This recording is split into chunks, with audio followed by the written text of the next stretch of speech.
Καλώς ήρθες στο podcast όπου οι θρύλοι, οι ροκ και εμείς ξεγυμνώνονται. Μπες, κάτσε και μην ανησυχείς. Εδώ δεν κρίνουμε, απλώς κουτσομπολεύουμε.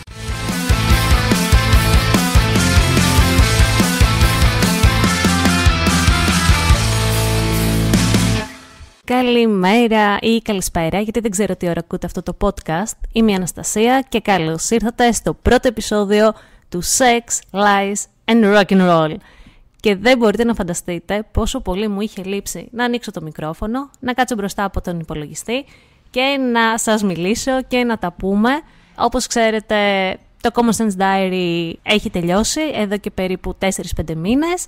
Κάναμε μία παύση γιατί είχαμε τη φράουλα, τρέχαμε, έτρεχα σαν το Βέγκο και τώρα που τελειώσαμε και ηρεμήσαμε και χαλαρώσαμε, πάμε να κάνουμε ένα καινούριο podcast, να μάθουμε άγνωστες πληροφορίες και κοτσομπολιά για ροκ θρύλους και όχι μόνο ροκ, γιατί κακά τα ψέματα ρε παιδί μου, εγώ μεγάλωσα σε χωριό, οπότε αφού μεγάλωσα σε χωριό είμαι λίγο κοτσομπόλα. Έχω και μια αγάπη για την ιστορία, για το παρελθόν, για τους celebrities. Οπότε τι καλύτερο να ξεκινήσουμε αυτό το podcast για να μάθουμε γνωστές και άγνωστες πληροφορίες. Και πριν μπω στο επεισόδιο θέλω να πω ένα τεράστιο, μεγάλο ευχαριστώ στον Βαρβίτο, ο οποίος έγραψε τη μουσική για το intro και το outro αυτού του podcast. Μιλήσαμε και μέσα σε μια ώρα τα είχε έτοιμα και ενθουσιάστηκα, τρελάθηκα και μεταξύ μας. Το podcast πήρε αυτό το όνομα λόγω και της μουσικής που έγραψε ο Βαρβίτος. Οπότε ένα μεγάλο χειροκρότημα και ένα τεράστιο ευχαριστώ. Και πόσες φορές θα πω και μετρήστε, σήμερα, όπως ξέρετε και από τον τίτλο, θα μιλήσουμε για τον Slash. Τι πιο σύνηθες θα μου λέγατε, αφού ο Slash είναι το μεγάλο μου crush, τον έχω δει 3 φορές, του έχω πει please Slash marry me, τελικά δεν με παντρεύτηκε ποτέ. Και είμαστε λοιπόν εδώ για να πούμε για σκάνδαλα που έγιναν στη ζωή του Slash, σε αυτόν τον ήσυχο τύπο με το πιο φασαριόζικο παρελθόν. Βασικά ήθελα να κάνω αλλιώς στην εισαγωγή, να βάλω και drums, αλλά δεν μου κάτσε, δεν πειράζει. Έτσι, αυτοσχεδιασμοί, πάμε. Λοιπόν, και για αρχή πάμε να μάθουμε λίγα πράγματα για τον Sol Hanson, ο οποίος το σήμα κατά τεθέν του είναι το καπέλο, τα μαύρα γυαλιά και το πιο διάσημο μαλλί που γνώρισε η κιθάρα τη δεκαετία του 80.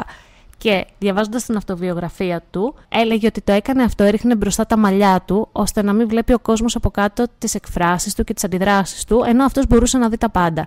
Και κάπως έτσι κρυβόταν. Γιατί αυτό που κατάλαβα είναι ότι δεν πολύ ήθελε ρε παιδί μου να είναι star, αλλά από την άλλη η ζωή τον οδηγούσε να γίνει.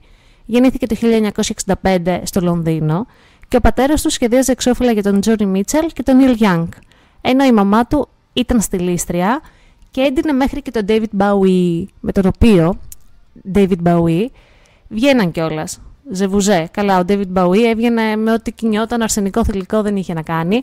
Έβγαινε λοιπόν και με τη μάνα του Slash και λέει ο Slash στην αυτοβιογραφία του ότι μια μέρα μπαίνει μέσα στο σπίτι και είναι ο David γυμνός με τη μάνα του στον καναπέ. Μετά από αυτό PTSD, κλασικά, too much information για ένα παιδί και συνέχισε τη ζωή του.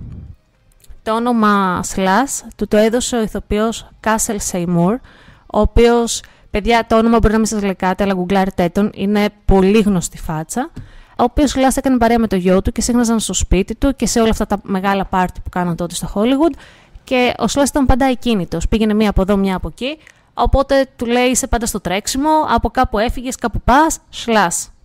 Και έμεινε Slash. Και μου φαίνεται λίγο γελίος ο λόγος που τον είπε έτσι. Τώρα σκέφτομαι εγώ το λόγο που με βγάλαν Αλαντίν, αλλά τέλος πάντων είναι άλλη ιστορία. Και μετά ξέρουμε ότι το 85 γνωρίζει τον Axl Rose, γνωρίζει τον Duffy, φεύγει ο κιθαρίστας στον Guns N' Roses ο Guns και μπαίνει ο Slash και όλα τα άλλα είναι ιστορία. Βγάζουν ένα πολύ πετυχημένο άλμπουμ, Appetite for Destruction, γίνεται πανικός, Paradise City, Sweet Child of Mine και ξεκινάνε οι παγκόσμιες περιοδίες. Και πάμε τώρα λίγο στα πιο σκοτεινά. Καθώς όλοι ξέρουν μέχρι και οι πέτρες ότι ο Slash ήταν ένα μεγάλο ντρόγκι. Έχει πάρει ό,τι ναρκωτικό υπάρχει και δεν υπάρχει, έχει καπνίσει ό,τι υπάρχει και δεν υπάρχει και επίσης φήμες λένε ότι όταν ο Nicky Six, τον Motley Crue, πέθανε για λίγο, έκανε ναρκωτικά μαζί με τον Slash. Και βέβαια στην ταινία που έχει και το Netflix τον δείχνει τον Slash στο background τη στιγμή που μπαίνει μέσα το ασθενοφόρο για να πάρουν τον Nikki Sixx και να ανακοινώσουν το θάνατό του και να προσπαθήσουν να τον επαναφέρουν και όλα αυτά. Και το άλλο γνωστό για τον Slash, πέρα ότι ήταν μεγάλο ντρόγκι, είναι ότι του αρέσουν πάρα πολύ τα ερπετά. Έχει φίδια, σαύρες, ό,τι ερπετό περπατάει σε αυτό τον κόσμο πάνω, ο Slash το έχει για κατοικίδιο. Οπότε σε μια περιοδία λοιπόν των Guns, στα τέλη της δεκαετίας του 80, είχε μαζί του τον πυθωνά του. Τι πιο φυσιολογικό θα μου πείτε, πολύ μνήμα στον Βαγγελά το κάνω σήμερα, δεν θα πάει καλά αυτό το podcast, Παναγιά μου και Χριστέ μου. Τέλος πάντων, είχε μαζί τον πύθωνα, έχει κάνει τα ναρκωτικά του, έχει βαρέσει την ηρωίνη του, γιατί έκανε πολύ ηρωίνη και καθώς βγαίνει στο διάδρομο δεν έχει βγάλει καν τη σύριγγα από το χέρι, λιποθυμάει, με το φίδι να τον κάνει κύκλους γύρω-γύρω και να τον προσέχει και τον βρήκανε μετά από κάποιες ώρες. Και δεν μπορώ να φανταστώ τον ανθρωπάκο τον καημένο, ο οποίος τον πέτυχε στο ξενοδοχείο στο διάδρομο, τον σλαστέζα τη σέριγγα στο χέρι και ένα φίδι να τον πηγαίνει πάνω κάτω. Ούτε στο χειρότερό μου εχθρό.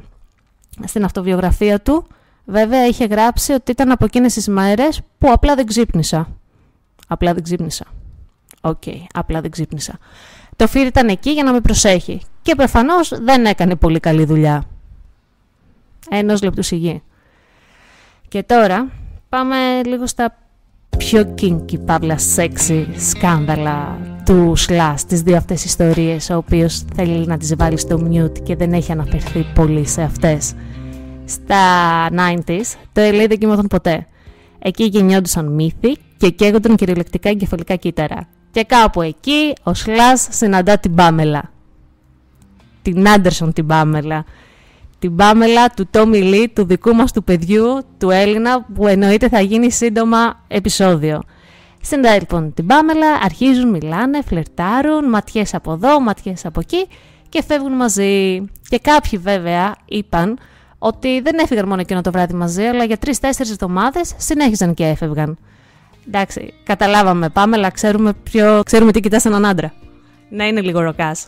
Το ωραίο σε αυτό όμως είναι ότι όταν τον ρώτησαν αν υπήρξε κάτι μεταξύ αυτού και της Πάμελας, ο Θεός, ο player, πάρτε χαρτί και μοντελίδι και γράψτε, έδωσε την πιο ροκ απάντηση του «δεν λέω τίποτα» όλων των εποχών. Και είπε «η Πάμελα είναι cool, let the past stay sexy». Και ήρθε η ώρα να βουτήξουμε λίγο πιο βαθιά. Το LA είχε ένα μυστικό. Όλες οι μεγάλες πόλεις του κόσμου έχουν ένα μυστικό. Και συνήθως αυτά τα μυστικά αφορούν σεξ, όργια, παράνομα πράγματα, πράγματα που δεν θέλουν να δουν το φως της ημέρας, γιατί έτσι και τα δούμε θα τρομάξουμε.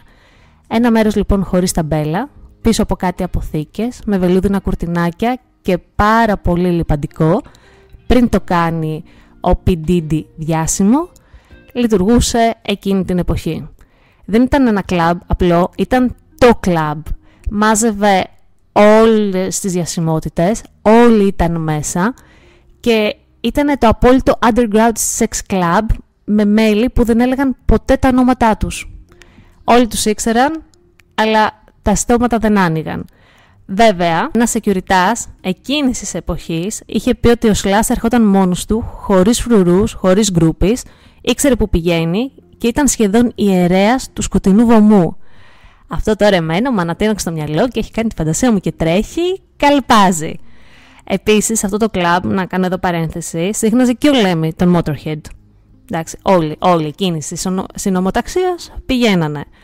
Όταν λοιπόν τον είχαν ερωτήσει τον ίδιο σε συνέντευξη για το συγκεκριμένο κλαμπ, για τις συγκεκριμένες ιστορίες του παρελθόντος, αυτός είχε πει ότι το LA είχε μέρη που ξεχνούσες ποιος είσαι και μερικές φορές αυτό ήταν το μόνο που χρειαζόσουν. Εντάξει, μεταξύ μας ίσως μπορεί να τον καταλάβω, γιατί όταν είσαι διάσημος τέτοιου βεληνικούς, απλά κάποια στιγμή θέλεις να περάσεις απαρατήρητος, απλά κάποια στιγμή θέλεις να κάνεις αυτά που θέλεις να κάνεις χωρίς να σε σχολιάσει κανένας και να σε κοτσεμπολέψει κανένας. Βέβαια εμείς εδώ, αυτά τα κεφάλαια που Slash τα βάλε στο mute, εμείς ανεβάσαμε λίγο την ένταση. Ελπίζω να σας άρεσε το πρώτο μας επεισόδιο. Εννοείται ότι θέλω το feedback σας, να μου πείτε πώς σας φάνηκε, να μου πείτε για ποιες ιστορίες θέλετε να ψάξω, ποιες άχρηστες πληροφορίες εσείς ξέρετε. Αυτό το podcast θα βγαίνει κάθε δεύτερη Πέμπτη, γιατί το Common Sense Diary έβγαινε κάθε Παρασκευή και λίγο μετά από 3 χρόνια ψόφισα. Αυτό θα βγαίνει κάθε δεύτερη Πέμπτη. Και μέχρι τη μεθεπόμενη Πέμπτη, γεια σας!